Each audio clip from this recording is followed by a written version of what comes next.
वातापी, जिसे वर्तमान समय में बादामी के नाम से जाना जाता है, जो कर्नाटक के बीजापुर या बागलकोट जिले में है। यहाँ पर बीजापुर और बागलकोट ये दो क्यों मैंने कहा है? देखिए, कुछ इतिहासकार हैं जो कहते हैं कि बीजापुर जिले में है, लेकिन वास्तविक अगर देखा जाए तो बागलकोट जिले में है। कर्नाटक के बागलकोट जिले में है ये बादामी। बादामी का ही पुराना नाम था वातापी। तो यहाँ पर वातापी कहो या बादामी कहो, एक ही स्थान के दोनों नाम हैं।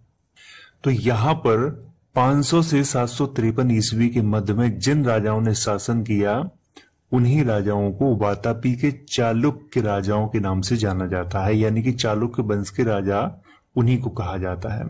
वातापी के चालुक्य वंश की स्थापना 6ठी शताब्दी में जयसिंह के द्वारा की गई थी और इस वंश के राजा सनातन तथा जैन धर्म दोनों के अनुयायी थे।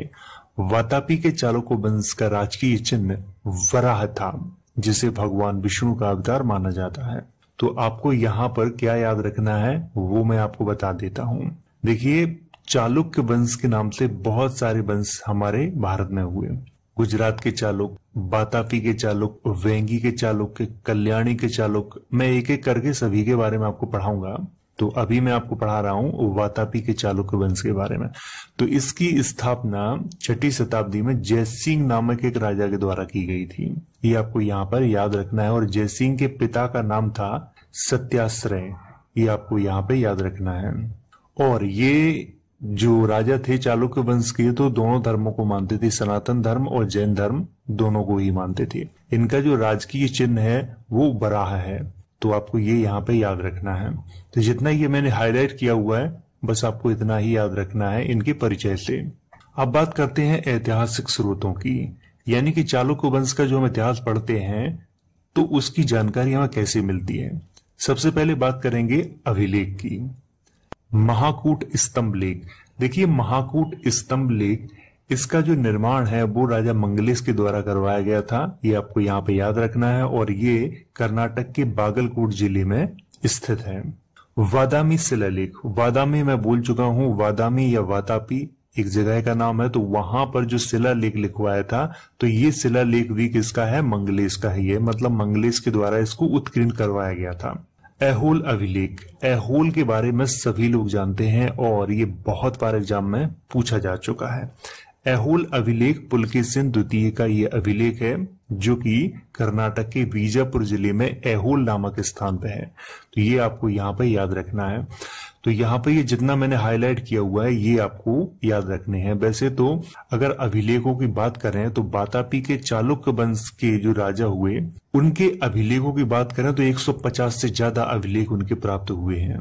लेकिन मैंने यहाँ पर सिर्फ 3 अभिलेखों की चर्चा की है: महाकूट स्तंभ लेख, वादामी लेख, ऐहोल अभिलेख। देखिए, यहाँ पर मैंने तीनों की क्यों की है कि इन तीनों के बारे में बहुत बार एग्जाम में पूछा गया है। सबसे ज्यादा महाकूट स्तंभ लेख और ऐहोल अभिलेख के बारे में पूछा गया है, तो इसीलिए मैंने इनको यहाँ पे हाईलाइट कर दिया है।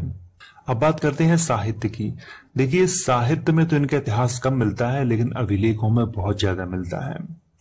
विक्रमांक अभ्युदय ग्रंथ, तो ये आपको यहाँ पे याद रखना है। विक्रमांक अभ्युदय ग्रंथ, इसमें इनका इतिहास मिलता है और इस ग्रंथ की रचना सोमेश्वर के द्वारा की गई थी। गदा युद्ध ग्रंथ, ये आपको कुछ अजीब नाम लग रहा होगा, लेकिन ये एक ग्रंथ है और इसमें भी बादामी के चालुक्य वंश के जो राजा हुए उनका इतिहास मिलता है और इसकी रचना कन्नड़ कवि रन्ना के द्वारा की गई थी। तो ये आपको यहाँ पे याद रखना है। तो यहाँ पे जितना ये मैंने हाईलाइट किया हुआ है ये आपके लिए बहुत महत्वपूर्ण है, इसको याद रखना है, क्योंकि इनको बहुत बार परीक्षा में पूछा गया है, इसीलिए मैंने इनको हाईलाइट किया है। अब बात करते हैं जयसिंह की। जयसिंह वातापी या फिर वादामी के पहले चालुक्य राजा थे। जयसिंह को वातापी के चालुक्य वंश का संस्थापक माना जाता है। देखिए, यहाँ पर मैं वातापी कहूं या फिर वादामी कहूं एक ही बात है, तो इसीलिए कहीं कहीं मैंने वातापी लिखा है तो कहीं कहीं मैंने वादामी लिखा हुआ है। तो वातापी के चालुक्य वंश का संस्थापक किसको माना जाता है? जयसिंह को माना जाता है। जयसिंह का शासनकाल संभवतः 500 से 520 ईस्वी के मध्य में था। ये आपको यहाँ पे याद रखना है कि 500 से 520 ईस्वी के मध्य में इनका शासनकाल था। जयसिंह का उल्लेख 602 ईस्वी में राजा मंगलेश के द्वारा उत्कीर्ण करवाए गए महाकूट स्तंभ लेख में किया गया है। देखिए मैं अभी आपको बोल चुका हूं कि महाकूट स्तंभ लेख जो है वो किसका है, राजा मंगलेश का है। और ये कब उन्होंने उत्कीर्ण करवाया था, 602 ईस्वी में। और इसी स्तंभ लेख में जयसिंह का उल्लेख किया गया है। जयसिंह ने वल्लभ, श्री वल्लभ और वल्लभेंद्र की उपाधियां धारण की थी। देखिए जितने भी इस वंश में राजा हुए उनकी कुछ उपाधियां बड़ी कॉमन हैं, जैसे कि वल्लभ, श्री वल्लभ, पृथ्वी वल्लभ, सत्याश्रय। ये उपाधियां ऐसी हैं कि जो हर राजा ने धारण की हैं। कुछ विशेष उपाधियां भी धारण की थी जिनके बारे में मैं आपको आगे बताऊंगा। तो यहाँ पर आपको क्या याद रखना है, ये जितना मैंने हाईलाइट किया हुआ है ये आपको याद रखना है। अब पढ़ते हैं रणराज सिंह के बारे में। रणराज सिंह जयसिंह के पुत्र तथा उत्तराधिकारी थे। रणराज सिंह का शासनकाल संभवतः 520 से 543 ईस्वी के मध्य में था। रणराज सिंह का उल्लेख ऐहोल अभिलेख और ऐवोर अभिलेख में किया गया है।